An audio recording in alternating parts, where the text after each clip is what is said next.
KPM.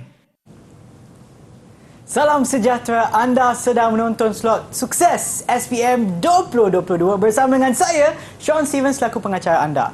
Dan untuk hari ini, mata pelajaran kita adalah perniagaan tingkatan 4. Jadi kepada mereka yang ingin mempertingkatkan kefahaman anda dan juga untuk mendapatkan skor maksimum bagi subjek ataupun mata pelajaran ini, pastikan anda berikan perhatian yang sepenuhnya. Tetapi sebelum kita teruskan, jom kita tengok profil guru.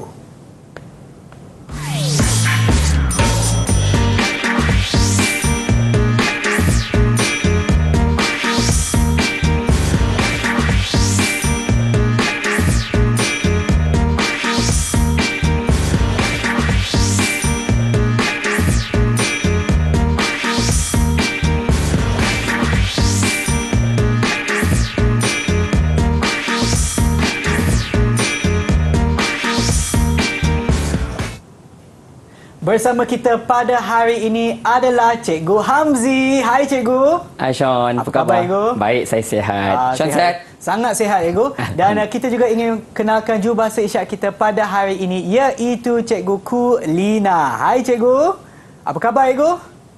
Okey, terbaiklah Cikgu. Balik semula kepada Cikgu Hamzi. Cikgu, apa yang kita akan fokus pada hari ini Cikgu? Untuk hari ini bersama murid-murid kita akan fokuskan tajuk tingkatan 4, tujuan perniagaan dan pemilikan perniagaan. Tapi kalau nak ambil semua terlalu banyak. Jadi kita fokuskan kepada 3 milikan perniagaan, iaitu berkaitan koperasi, franchise dan juga usaha sama. Baiklah Cikgu, dan sebelum kita teruskan, kita juga kenalkan murid yang akan bersama kita dalam talian. Siapakah mereka? Jom kita tengok. Hai semua.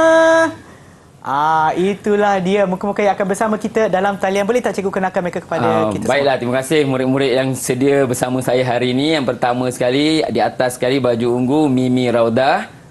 Hai. Okey, seterusnya di sebelahnya ialah Aimi Zakiah. Hai Aimi.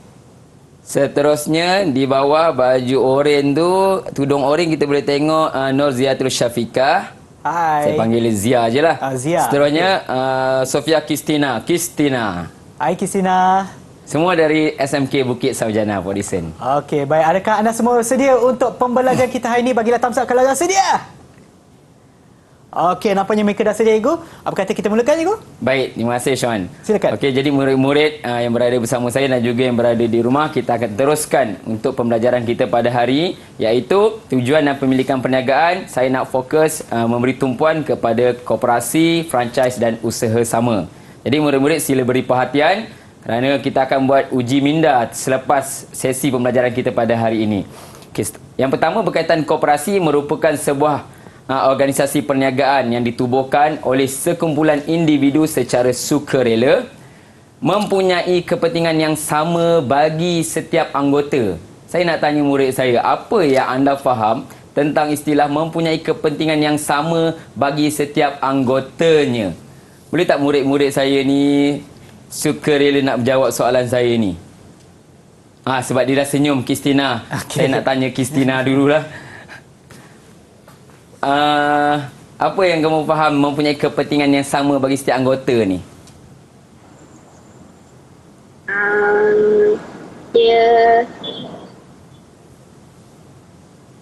Kepentingan yang sama macam mana? Dia memberi kerjasama terhadap sama anggota dia. Anggota. Apa yang kita boleh bagi kepentingan yang sama ni? Sama ke kepentingan anggota? Semua? Sama? Sama ke tak? Sama, okey. Terima kasih Kristina. Mempunyai kepentingan yang sama bagi setiap anggota, maksudnya segala keperluan yang dijual di koperasi itu akan dinikmati bersama-sama oleh semua anggota koperasi itu sendiri. Okey, jadi konsep koperasi yang seterusnya ialah matlamat penubuhan koperasi adalah untuk melindungi kepentingan anggota. Okey, kepentingan anggota ini apa saja yang dijual di koperasi itu, biasanya kalau di koperasi sekolah, koperasi sekolah SMK Bukit Sarjana, mana-mana sekolah pun lah, dia akan jualkan segala keperluan yang diperlukan oleh murid-murid sekolah tersebut. Contohnya apa? Syam pernah beli barang di koperasi? Pernah Ego. Apa contoh barang yang Syam beli di koperasi? Buku latihan. Apa lainnya buku latihan di sekolah Syam tu banding sekolah lain? Lencana sekolah. Bagus, terima kasih Sean. Betul, maksudnya buku yang dijual di sekolah itu ada logo yang telah ditetapkan dan juga pakaian sukan sekolah semua. Kalau kita nak beli di luar memang tak dapat lah. Jadi koperasi menjual barang-barang yang mempunyai logo yang untuk menjaga kepentingan ahlinya. Seterusnya, harga yang ditawarkan di koperasi secara keseluruhannya adalah lebih rendah berbanding harga yang ditawarkan di pasaran. Memang kamu tak boleh nak dapat baju yang sama seperti di sekolah itu, kamu order sendiri di luar, buat tempahan sendiri. Ambil satu tempahan memang mahal lah. Sebab koperasi akan order dalam kuantiti yang banyak dan boleh jual pada murid-murid dalam kuantiti yang sepatutnya lah, pada harga yang lebih murah. Okey, seterusnya kita tengok berkaitan selepas koperasi, kita tengok dia punya ciri-ciri koperasi. Okey, boleh tak? Okey, alright, ciri-ciri koperasi.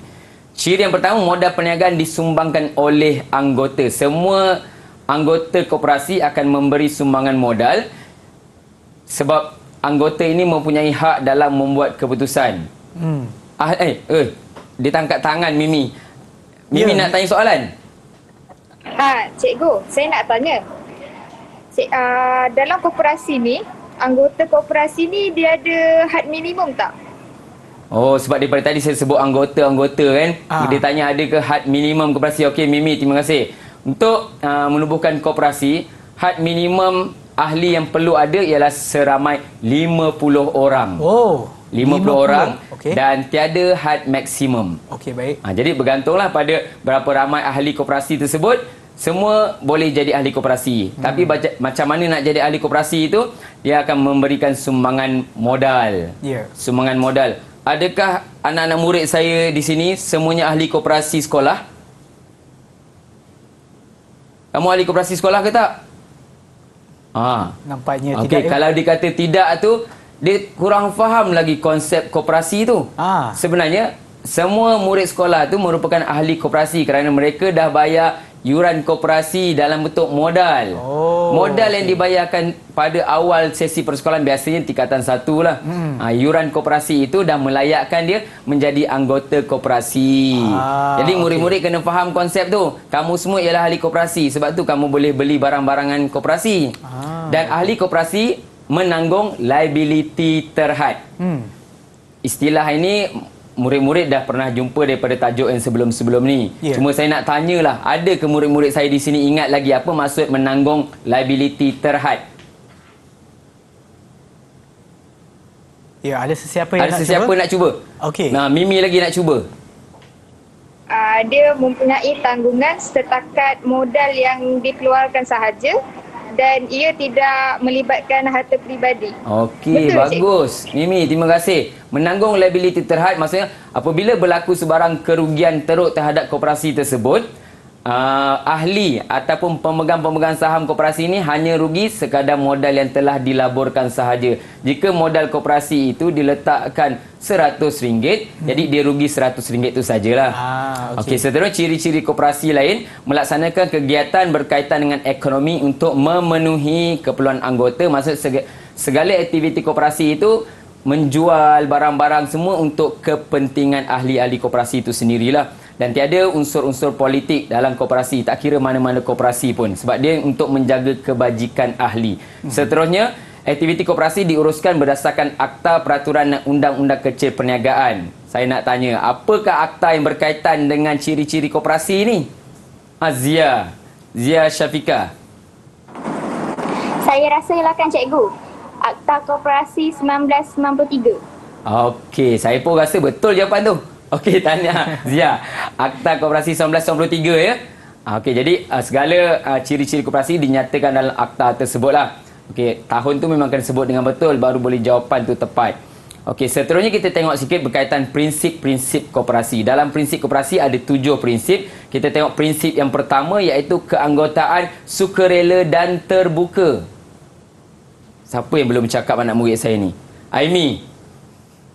Dia tunjuk dia. Tahu pun tak bercakap lagi. Okey, Aimi, apa yang kamu faham tentang keanggotaan sukarela dan terbuka? Siapa-siapa yang nak gunakan perkhidmatan yang ditawarkan oleh koperasi boleh je jadi ahli tanpa sebarang paksaan. Okey, jadi ahli seperti yang saya sebutkan ni, terima kasih Aimi dengan membuat pembayaran yuran. Tapi biasanya murid-murid sekolah memang takkan terlepas daripada pembayaran yuran tu. Jadi jangan persoalkan kenapa yuran tu perlu bayar. Sebab apa? Kita nak menikmati secara sukarela segala perkhidmatan yang ditawarkan oleh koperasi. Sebenarnya prinsip yang kedua ialah kawalan secara demokratik oleh anggota. Kawalan demokratik tu maksudnya setiap ahli mempunyai hak terhadap pengurusan koperasi itu, tapi pengurusan koperasi itu perlu kita suarakan dalam mesyuarat agung koperasi, dan kita berhak untuk memilih sesiapa yang kita rasa sesuai untuk menjadi ahli-ahli koperasi. Seterusnya, prinsip koperasi ialah penglibatan anggota dalam kegiatan ekonomi, maksudnya aktiviti perniagaan yang dijalankan untuk menjaga kebajikan ahli. Seterusnya ialah kebebasan autonomi. Tiada pihak luar yang boleh campur tangan dalam urusan koperasi. Autonomi itu maksudnya ahli koperasi itu sendiri yang menentukan produk jualan ataupun menentukan hala tuju perniagaan. Jika di sekolah, makluman saya bagi tahu, di koperasi sekolah tu sememangnya koperasi sekolah diketuai oleh pengetua, tapi guru lain yang turut terlibat untuk mengurus dan mentadbir koperasi ialah di bawah GPK Co-Curriculum. Koperasi akan duduk di bawah GPK Co-Curriculum lah. Okey, seterusnya pendidikan, latihan dan maklumat akan disalurkan kepada ahli koperasi dan bekerjasama antara koperasi-koperasi yang ada di dalam Malaysia ni lah. Okey, dan terakhir sekali, prinsip koperasi yang perlu kita lihat ialah prihatin terhadap komuniti.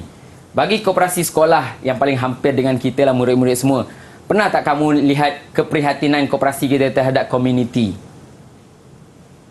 Mimi angguk beria. Apa yang kamu tengok, Mimi? Bagi saya, keprihatinan koperasi sekolah SMK Bukit Sarjana, dia telah memberikan bantuan kepada pelajar yang terlibat dengan banjir dan juga kebakaran. Contoh barang yang dia sumbangkan tu, dia beri bantuan tu seperti baju, beras dan juga minyak. Okey, baik. Terima kasih, Mimi. Itulah keprihatinan yang koperasi buat terhadap komuniti. Dia memang jaga kebajikan ahli, tapi komuniti sekeliling juga akan diambil berat.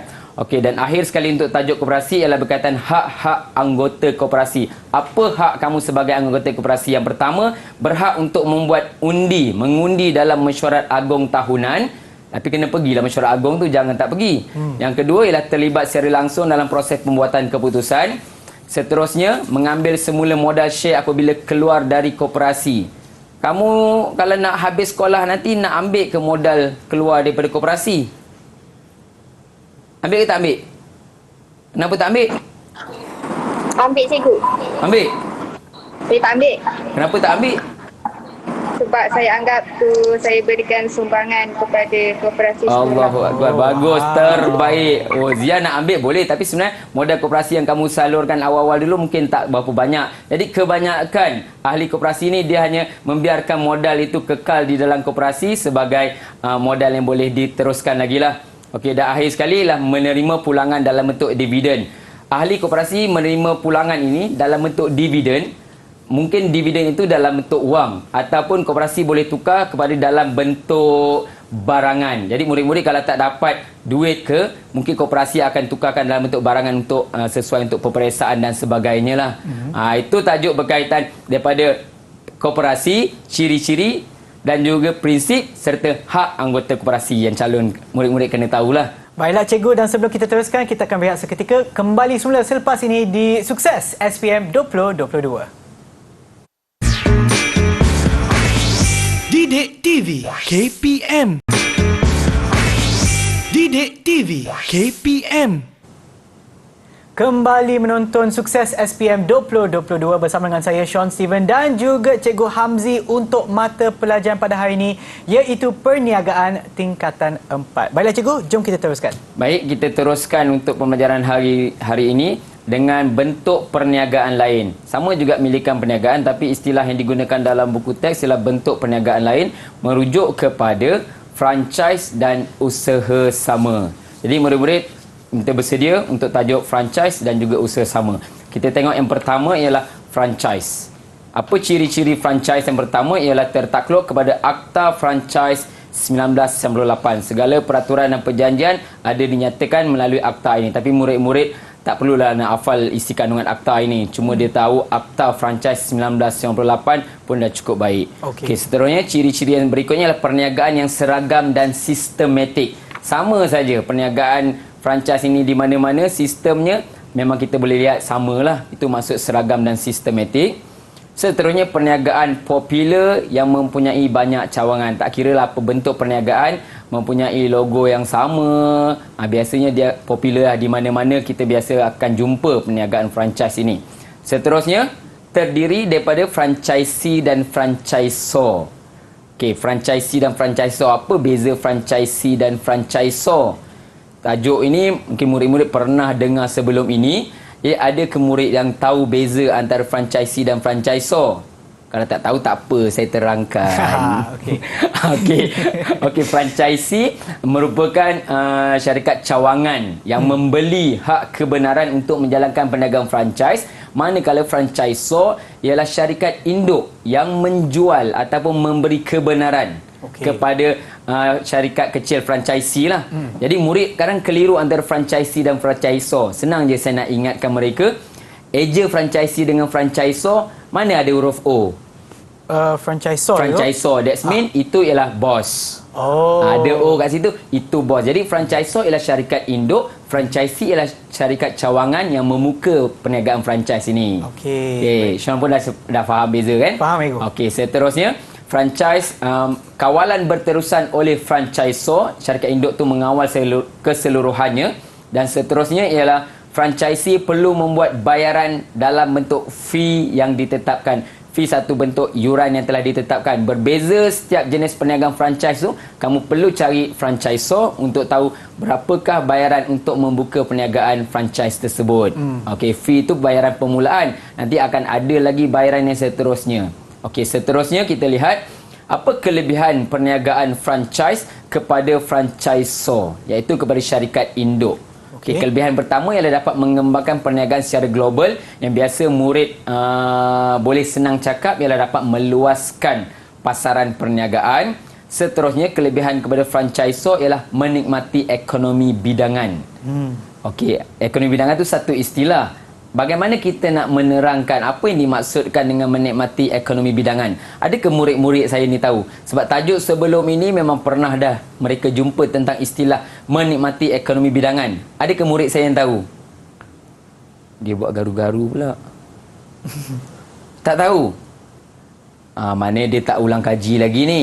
Tak apa, menikmati ekonomi bidangan ini maksudnya aktiviti pengeluaran itu telah dilakukan secara besar-besaran. Semakin banyak pengeluaran itu dilakukan, kos bagi menghasilkan satu barang tu akan jadi semakin kecil. Ya, betul. Jadi harga jualan ni masih sama. Tapi untung tu akan jadi lebih banyak. Jadi istilahnya ialah menikmati ekonomi bidangan. Okey, seterusnya berkongsi risiko dan tanggung jawab dengan franchisee. Dan juga struktur pengurusan tidak begitu besar. Walaupun franchisor ini banyak mempunyai cawangan di bawahnya, tapi setiap cawangan atau biasa kita sebut sebagai outlet, outlet itu dijaga sendiri oleh franchisee itu sendirilah untuk menjaga keuntungan perniagaan tersebut. Seterusnya ialah reputasi, kekurangan pula. Reputasi franchisor boleh terjejas jika franchisee tidak menjaga kualiti barang mereka. Ada orang duit banyak untuk jalankan perniagaan franchise ini. Tapi adakah dia boleh mengekalkan kualiti tersebut? Sebab tu kalau kita pergi satu-satu jenis franchisee, tak sama kualiti yang ada. Disebabkan hal seperti ini. Okey, jadi seterusnya peningkatan kos operasi untuk penambahan franchisee dan juga kesukaran memilih franchisee yang baik dan berdaya saing. Sebab apa? Dalam perniagaan franchise ni modalnya bukan kecil. Modalnya memang besar. Tapi orang yang ada banyak duit pun perlu ada sesuatu daya saing lah untuk memastikan perniagaan itu berjalan dengan lancar. Okay, seterusnya kita lihat pula kelebihan dan kekurangan perniagaan franchise kepada franchisee, iaitu kepada syarikat cawangan di bawahnya. Okay, yang pertama, menjalankan perniagaan yang sistematik. Jadi kalau murid-murid sendiri nak menjalankan perniagaan franchise satu hari nanti, dia tak perlu risau sebab perniagaan ini sudah seragam dan juga sama je. Kita sebut sebagai pattern lah. Okey, boleh jalankan perniagaan ini dengan mudah. Seterusnya, risiko kegagalan perniagaan rendah. Boleh lihat macam-macam perniagaan franchise yang ada di luar sana yang boleh mendapat keuntungan yang banyak tanpa perlu dipromosikan dengan lebih giat lagi. Okey, seterusnya, jenama terkenal dan mempunyai jaringan yang luas. Ya. Seterusnya, dalam perniagaan franchise ini juga tidak perlu banyak pengalaman. Macam Sean, pernah tak terfikir untuk menjalankan perniagaan franchise? Pernah ego tapi modal tak cukup. Okey, tu je selalunya masalahnya untuk perniagaan franchise ni. Ya. Ramai orang rasa perniagaan franchise ni mudah dijalankan sebab semua telah disediakan dari sudut latihan, promosi dan juga sistem yang seragam. Jadi, bila fikirkan itu senang, pengalaman kita yang tak berapa banyak pun, kita boleh masuk dalam perniagaan franchise. Ya. Cuma yang utama seperti yang Abang Sean sebut tadi, murid-murid, modal tu kena banyak lah. Banyak. Okey. Seterusnya ialah mendapat sokongan pengurusan franchisor. Jadi kita tak perlu risaulah. Kita sebagai franchisee akan dibantu dari sudut apa? Saya nak tanya juga murid-murid saya ni. Aimi, ayat terakhir dalam petikan ini, mendapat sokongan pengurusan franchisor. Apa yang franchisor boleh bantu kepada franchisee? Dia bagi duit. Bagi duit Franchisor bagi duit. Apa yang franchisor boleh sediakan kepada franchisee? Dia bagi khidmat nasihat. Khidmat nasihat pun betul. Duit tak ada Okey, terima kasih. Dia bagi khidmat nasihat dalam bentuk mungkin latihan dan juga promosi disediakan. Tak perlu lagi dia nak hebahkan promosi, itu akan dijalankan oleh franchisor. Okey. Kalau yang duit tu bukan franchisor bagi kita duit. Kita yang kena bagi satu bayaran terhadap franchisor. Nanti kita nak apa kekurangan perniagaan franchise kepada franchisee pula. Iaitu perlu memastikan kualiti barang terkawal sepanjang masa supaya menjaga nama baik franchisor dan juga terikat dengan perjanjian yang telah dipersetujui. Kita tak boleh sewenang-wenangnya untuk menukar harga, membuat promosi tambahan. Tak boleh. Sean kalau buka perniagaan franchise pun tiba rasa hari ni hari jadi Sean nak bagi makan percuma semua. Tak boleh. Tak boleh. Sebab apa? Sebab ini perniagaan franchise kita terikat dengan perjanjian. Okey. Tiada inovasi atau kreativiti dalam peningkatan perniagaan. Kena ingat, perniagaan franchise ni kita tak boleh gunakan kreativiti kita untuk majukan lagi perniagaan itu mengikut cita rasa kita. Sebab kita terikat dengan perjanjian perniagaan franchise. Okay, seterusnya, keuntungan tidak diperolehi keseluruhannya. Kita dalam meniaga perniagaan franchise, modal dah besar. Kemudian keuntungan tak diperolehi keseluruhannya pula. Kenapa ya anak murid saya? Kenapa dia tak dapat keuntungan keseluruhan daripada keuntungan yang dia dapat dalam perniagaan franchise? Siapa boleh bagi tahu saya? Dia nak suruh saya tanya ni. Mimi. Kenapa keuntungan perniagaan franchise ni dia tak dapat keseluruhan? Sebab dia perlu memberikan duit yang didapat tu kepada franchisor. Okey, duit yang dibayar kepada franchisor tu biasa kita sebut sebagai apa? Ingat tak? Bayaran fee. Okey, bayaran fee pun betul. Satu lagi yang biasa kita sebut ialah bayaran royalty. Okey, terima kasih Mimi, betul. Okey, jadi kita kena sedia maklum, jangan kata nanti bila keuntungan dah dapat kita nak bagi takut macam rasa rugi pula bagi. Sedangkan dalam perniagaan franchise itu yang telah dipersetujui dalam perjanjian. Ya, betul. Okey, seterusnya ialah modal permulaan yang besar seperti mana Abang Sean dah cakap tadi. Itu ialah kekangan utama perniagaan franchise. Tapi bila ada duit yang banyak, kita mudah untuk menjalankan perniagaan franchise inilah. Okey, jadi murid-murid dah dapat membezakan apakah ciri-ciri perniagaan franchise disertakan dengan kelebihan dan kekurangan kepada franchisee dan juga franchisor. Okey, murid-murid setakat ni ada ke soalan nak tanya berkaitan perniagaan franchise ni? Sebab saya rasa penerangan dia jelas, cuma murid-murid perlu ingat apa beza antara franchisee dan franchisor supaya kita dapat bezakan jawapan. Sebab biasanya jika ditanya dalam soalan untuk pentaksiran kamu, kita tak sebut franchisee tu siapa, franchisor tu siapa. Mungkin dia bagi situasi berkaitan satu jenis perniagaan franchise dan murid yang kena kenal pasti ini franchisee ke ini franchisor. Dan ingat, perjanjian yang telah ditetapkan dalam perniagaan franchise ini perlu kita ikut selagi mana kita menjalankan perniagaan franchise. Jadi kalau murid-murid mempunyai modal yang banyak ataupun bercita-cita menjalankan perniagaan franchise yang semakin banyak di luar sana, langkah pertama ialah mengumpulkan modal perniagaan. Kerana apabila modal perniagaan tu dah ada, murid-murid boleh menjalankan perniagaan franchise kerana apa? Latihan semua disediakan bagi memudahkan menjalankan operasi perniagaan itu sendirilah. Okey, saya rasa dalam perniagaan franchise dah selesai. Ya. Cikgu ada sebut lagi satu bentuk perniagaan iaitu usaha sama. Apa perbezaan di antara franchise dengan usaha sama itu? Okey, beza antara franchise dan usaha, dia kalau ikutkan memang dua bentuk perniagaan yang berbeza lah. Franchise, usaha sama tu, kenapa usaha sama dia macam istilah tu macam nak kerja sama. Okey, dia usaha bersama-sama. Ya. Jadi usaha bersama-sama ni satu bentuk perniagaan yang mungkin melibatkan individu dengan individu lain ataupun lebih kepada dua syarikat besar. Ya. Syarikat pertama dan syarikat yang kedua untuk menjalankan perniagaan. Okey, saya tunjukkan usaha sama ni macam mana. Usaha sama ni ayat yang lebih tepat. Syam boleh tolong bacakan? Okey, boleh Cikgu.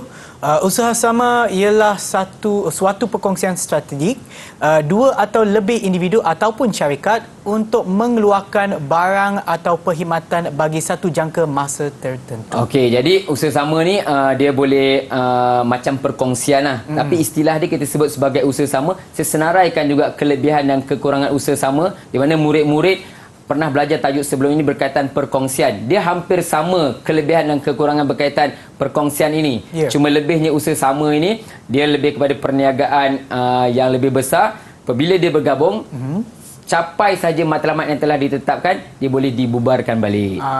Okey, jadi kelebihan usaha sama yang murid-murid boleh lihat sini, dapat meluaskan asas perniagaan. Juga ada juga poin menikmati ekonomi bidangan, sama seperti mana yang saya sebutkan tadi.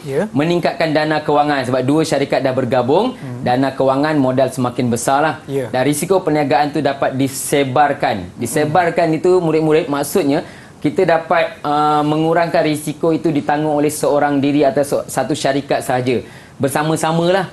Kalau saya buat perniagaan tu dengan Sean, sebelum ni saya seorang je tanggung kerugian tu. Jika dah dengan Sean, kita bagi dua lah kerugian tu. Jadi risiko tu dapat disebarkan. Seterusnya dapat berkongsi sumber-sumber perniagaan dan kepakaran. Apa yang ada dekat syarikat saya, tak ada di syarikat Sean, Sean pun boleh guna sama-sama dekat syarikat saya lah. Okey, jadi seterusnya ialah kelemahan ataupun kekurangan usaha sama. Macam kongsi ni, dia senang cerita boleh berlaku konflik lah ataupun salah faham antara dua syarikat. Sebab apa? Dua syarikat yang mempunyai misi yang asalnya berbeza, dia bergabung sebab mungkin dia ada kepentingan antara satu sama lain lah. Tapi still ada bos dalam perniagaan itu.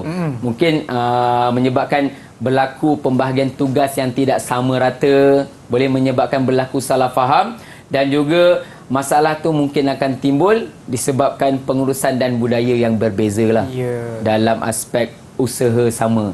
Jadi kalau murid-murid boleh ingat kekurangan dan kelebihan tajuk perkongsian, murid-murid sebenarnya boleh kaitkan terus dengan usaha sama. Cuma beza perkongsian dengan usaha sama ni, perkongsian tu lebih kepada individu-individu. Manakala usaha sama ni kita boleh nampak lebih kepada satu syarikat yang lebih besar berbanding dengan perkongsian. Sebab perkongsian murid-murid dah tahu ada berjenis-jenis. Manakala usaha sama ni dari satu ni sajalah usaha sama. Okey, baiklah Cikgu. Terima kasih atas perkongsian tersebut. Dan sekarang kita akan berehat seketika. Kembali semula selepas ini di Sukses SPM 2022. Didik TV KPM. Didik TV KPM. Hai semua, anda sedang menonton Sukses SPM 2022 di mana mata pelajaran kita adalah Perniagaan Tingkatan 4 bersama dengan Cikgu Hamzi. Baiklah Cikgu, jom kita teruskan. Okey Sean, mandakan murid-murid dah belajar tajuk berkaitan koperasi, usaha sama dan juga franchise. Saya rasa sudah sampai masanya untuk saya menguji tahap kefahaman murid-murid saya hari ini. Okey, kita tengok soalan. Saya akan sediakan soalan objektif. Jadi murid-murid boleh sediakan pen dan juga kertas. Baca soalan dan kita akan angkat kertas jawapan itu bersama-sama serentak. Okey, soalan pertama. Antara berikut, yang manakah merupakan kelebihan menjadi ahli koperasi? 1. Menanggung liability tidak terhad. 2.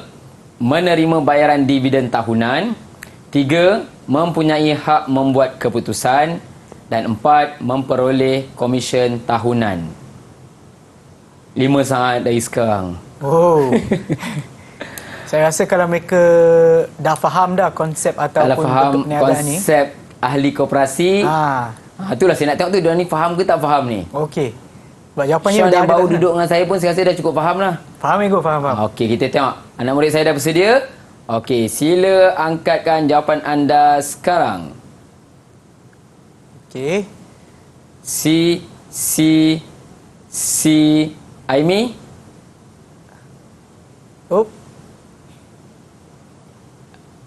Aimi jawab B.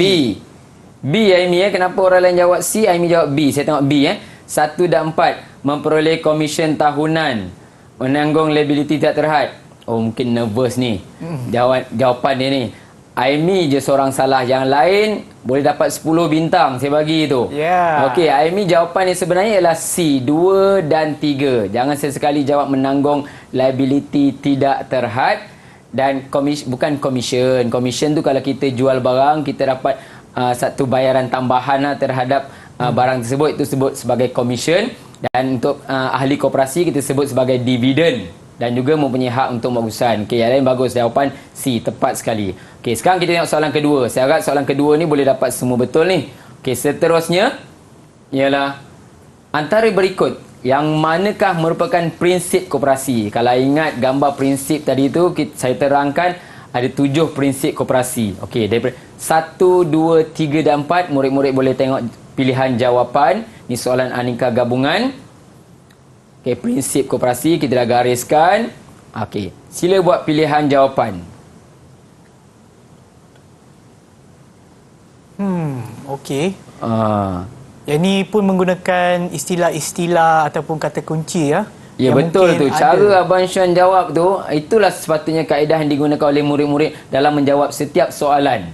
Kita kenal pasti apa kata kunci yang ada, apa istilah yang digunakan. Okey, murid-murid dah bersedia dengan jawapan? Kita cuba. Sekejap saya tengok dulu. Okey, Zia, angkat dulu. Okey, Aimi angkat. Nak tukar jawapan tiba-tiba. Mimi. Okey. Kristina. A, C, C. Dua orang jawab A, dua orang jawab C. 2 A, 2 C. Tengok A, 1 dan 2. Latihan disediakan untuk ahli. Latihan memang disediakan untuk ahli. Kan saya bagi tahu tadi, latihan akan diberikan sama ada dalam bentuk brosur, risalah dan juga maklumat akan disalurkan kepada ahli. So, 1 tu betul. Okey. So, bila 1 betul, C tu salah lah. 2 dan 3 salah. Semua anggota berhak bersuara. Itu betul. 1 dan 2. Yang jawab C 2 dan 3. Kawalan pengurusan secara autokratik. Betul ke saya sebut autokratik tadi, Sean? Tak ada Ego, demokratik. Nampak Abang Sean pun ingat saya sebut demokratik. Kawalan secara demokratik. Okey, jadi murid-murid kena ingat jawapannya ialah 1 dan 2. Okey, kita tengok soalan seterusnya. Apakah peranan franchisee? Ni soalan direct je ni. Soalan terus je. Apakah peranan franchisee? Kalau murid-murid tahu bezalah tadi yang saya kata dengan Sean tadi, apa beza franchisee, franchisor. Sepatutnya dia boleh jawab soalan ni. Okey, boleh ke boleh. Okey, dan kepada mereka yang ada di rumah pun boleh cuba yang ada jawab. di rumah boleh cuba juga. Mana tahu jawapan yang tadi memang betul dan ni pun betul. Maksudnya kamu fahamlah apa yang cuba saya sampaikan dekat sini. Ya. Okey, murid-murid dah bersedia dengan jawapan? Sila angkat jawapan anda. Semua sekali. Okey. Ya Allah, Alhamdulillah, lega saya. Semua betul. Tahniah saya ucapkan untuk anak-anak murid saya. Jawapannya ialah C, membuat pembayaran dalam bentuk fee. A, B dengan D itu kenapa jawapannya salah? Itu ialah peranan franchisor. Terima kasih, Sean. Okey, seterusnya soalan terakhir saya nak cuba untuk objektif ni lah. Okey, kita bagi soalan panjang sikit, Sean. Okey, baik Ego. Okey, Sean boleh tolong bacakan sikit? Okey, boleh Ego. Situasi berikut berkaitan dengan suatu bentuk perniagaan lain. Encik Nelson menggunakan sejumlah wang persaraannya untuk mendapatkan lesen perniagaan franchise daripada sebuah perniagaan ayam goreng KFC. Apakah kelebihan perniagaan tersebut kepada Encik Nelson? Okey, ini tajuk bentuk perniagaan lain, maksudnya antara usaha sama dengan franchise lah. Tapi dia dah sebut kat situ franchise. Jadi murid-murid tengok soalan, apakah kelebihan perniagaan tersebut kepada Encik Nelson? Seperti yang saya sebutkan tadi, murid-murid kena pasti soalan tu dia nak tanya siapa ni? Franchisee ke? Franchisor ke? Cuma ni soalan situasi lah Sean. Dia tak direct. Macam tadi direct. Yang ni saya nampak mungkin ada antara dua jawapan yang mungkin betul, tapi mungkin saya pun tak begitu pasti manakah jawapan yang betul. Okey. Kalau Abang Sean adalah sendiri tak pasti, kita tengok anak-anak murid saya. Okey, dah bersedia dengan jawapan? Cuba angkat jawapan murid-murid semua. Saya nak tengok. Okey. Itulah dua pilihan jawapan saya sebenarnya. A ataupun D. Okey, Abang Sean dah pilih A atau D. Okey, D. Sebabkan tadi soalan Aimi seorang salah kan? Sekarang dia telah menebus kesalahan dia dengan mendapat seorang saja betul. Tanya Aimi, kenapa jawapan A itu bukan? Saya tanya Encik Nelson tu siapa dalam cerita ni, Sean? Dia adalah franchisee. Dia franchisee. Menikmati ekonomi bidangan itu merujuk kepada kelebihan kepada franchisor. Jadi jawapannya ialah D, menggunakan jenama yang telah dikenali ramai. Murid-murid kena sedia maklum dan faham. Perniagaan franchise ini memang perniagaan orang dah kenal. Orang dah tahu. Pergi dekat Port Dickson ada, pergi dekat Seremban ada. Jadi kena tahu yang itulah. Jadi yang lain tu memang pilihan-pilihan untuk kelebihan kepada franchisor. Okey, tanya kepada murid-murid yang telah menjawab. Ya, betul. Tanya kepada murid kita yang ada dalam talian, dan sekarang kita akan berehat seketika. Kembali semula selepas ini di slot Sukses SPM 2022. Didik TV KPM. Didik TV KPM. Kembali semula menonton slot Sukses SPM 2022, di mana mata pelajaran kita pada hari ini adalah Perniagaan Tingkatan 4 bersama dengan Cikgu Hamzi. Baiklah Cikgu, silakan. Okey Sean, rasa tak lengkap pula saya nak uji murid-murid saya hanya dengan soalan kertas 1 saja. Jadi sekarang saya nak cuba uji contoh soalan kertas 2, tapi saya merujuk kepada soalan bahagian B. Okey, bahagian B ni soalan dia ada situasi ataupun petikan pendek lah. Sebab saya nak baca panjang, saya baca yang atas je. Maklumat berikut berkenaan dengan sebuah perniagaan. Sean sambung. Okey. Kamal dan Naim mempunyai sebuah perniagaan perkongsian yang menjual komponen komputer. Mereka bercita-cita untuk memperluaskan pasaran komponen komputer ke peringkat antarabangsa. Oleh itu, mereka perlu mendapatkan lebih banyak bekalan, tetapi mereka menghadapi masalah kekurangan modal. Setelah berbincang, Kamal dan Naim bersepakat untuk menggabungkan perniagaan perkongsian mereka dengan sebuah syarikat sendirian berhad untuk membuka sebuah kilang mengeluarkan komponen komputer bagi mencapai cita-cita mereka. A. Kenal pasti gabungan perniagaan baharu yang ditubuhkan oleh mereka. Jelaskan. Okey, terima kasih Sean atas bacaan tadi. Jadi murid-murid sambil Abang Sean baca tu, murid-murid pun dapat lihat sendiri apa cerita dalam petikan tersebut. Jadi murid-murid, saya bagi masa sikit untuk fahamkan apakah isi kandungan petikan ini, dan bergantung kepada soalannya ialah kenal pasti jenis gabungan perniagaan baharu yang ditubuhkan oleh mereka. Jadi murid-murid kena nyatakan dulu jenis gabungan tersebut untuk mendapatkan 1 markah. Diikuti dengan jelaskan. Jelaskan itu, jelaskan tentang gabungan tersebut dan akan mendapat lagi 6 markah. So, jadi kalau murid-murid kat sini boleh bagi seorang 2, dah boleh dapat sampai 8 markah. Okey, jadi kita nak suruh tulis nanti tak nampak tulisan. Saya nak kamu sebutkan je lah apa yang kamu rasa sesuai. Kalau kamu rasa dah ada jawapan, angkat tangan, saya tanya dulu siapa yang nak jawab. Okey, ada yang nak cuba siapa nak bagi saya jawapan dulu berkaitan jawapan kepada soalan ini?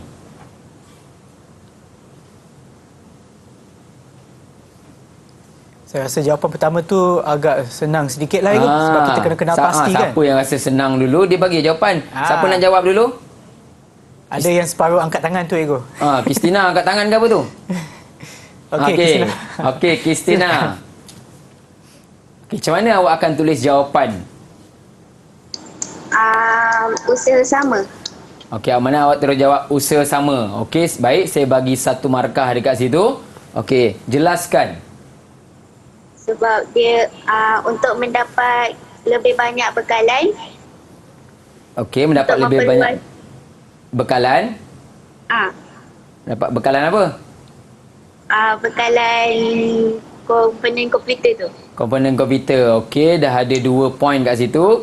Okey, kita simpan dulu. Adakah dapat markah tersebut? Okey, 2 poin. Okey, seterusnya. Siapa lagi nak jawab? Mimi. Dia dapat memperluaskan dia punya perniagaan. Dapat memperluaskan. Dia tu siapa? Apa nama dia? Soalan ni soalan tentang apa? Dia saya tak tahu. Dia tu siapa? Kamal dan Naim lah. Kamal dan Naim dapat meluaskan perniagaan. Sebab saya kena tekankan ni supaya murid-murid bila menulis jawapan ataupun memberitahu jawapan mesti merujuk kepada soalan itu. Dia tak boleh dia perniagaan itu kena spesifik. Kena spesifik sebab kita takut nanti akan berlaku pengurangan markah. Yelah. Okey, Kamal dengan Naim dapat memperluaskan perniagaan. Okey, betul Mimi. Seterusnya? Ada? Oh, tak ada. Zia pula. Okey, Zia. Dapat berkongsi kepakaran sesama pekerja dalam syarikat. Okey, dapat berkongsi kepakaran sesama mereka. Okey, ada markah kat situ. Dah 4 dah. Okey, lagi? Oh, Mimi nak tambah lagi.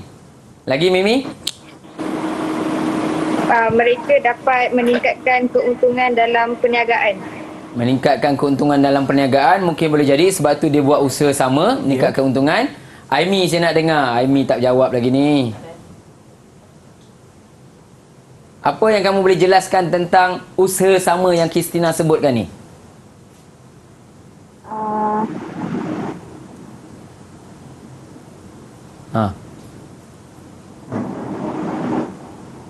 Risiko ditanggung oleh kedua-dua buah syarikat. Okey, risiko ditanggung oleh kedua-dua syarikat. Okey, saya boleh nampak jawapan tu.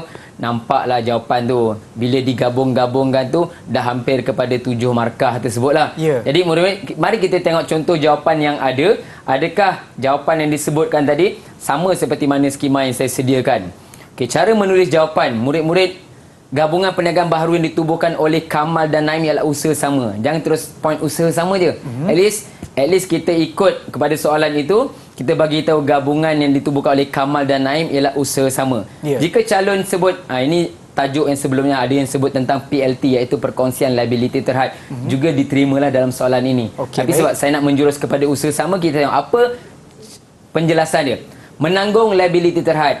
Ini sebenarnya jawapan yang sebenarnya paling senang sepatutnya murid-murid saya sebut. Tapi dia tak sebut. Tapi next time kalau ada soalan macam ni, gunakan istilah menanggung liability terhad. Dekat situ boleh dapat 1 markah tau.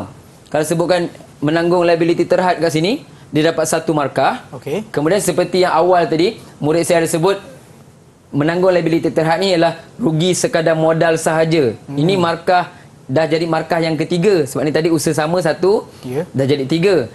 Rugi sekadar modal tidak melibatkan harta peribadi Kamal dengan Naim. Ini kat sini je dah ada 4. Baru 2 baris. Dah boleh dapat 4 markah murid-murid.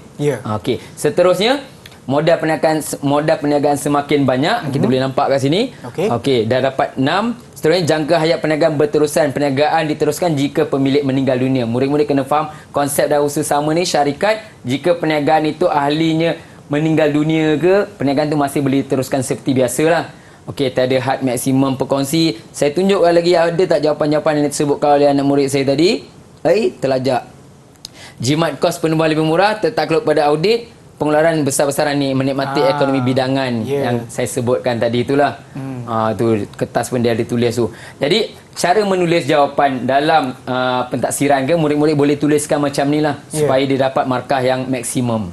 Okey. Murid-murid saya harap boleh ingat tajuk perkataan usaha sama yang ni. Ya, terima kasih cikgu. Dan boleh tak cikgu berikan sedikit rumusan kepada apa yang cikgu dah kongsikan pada hari ini? Okay, sepanjang perkongsian saya hari ini, saya harapkan murid-murid dapat mengetahui ciri-ciri koperasi dan juga dapat membezakan kelebihan kekurangan yang ada dalam perniagaan franchise dan juga usaha sama. Serta murid-murid dapat mengenal pasti ciri-ciri lah yang ada dalam perniagaan franchise supaya apa bentuk soalan sama ada kertas 1 ataupun kertas 2 boleh dijawab dengan baik tanpa terkeliru. Ya. Okey, terima kasih Cikgu Hamzi atas perkongsian cikgu pada hari ini dan juga kepada Cikgu Kulina sebagai jurubahasa isyarat kita pada hari ini. Dan kepada mereka yang menonton, harap ia memberi manfaat kepada anda semua dan kita akan berjumpa lagi di kelas yang seterusnya. Bye semua. Okey, terima kasih.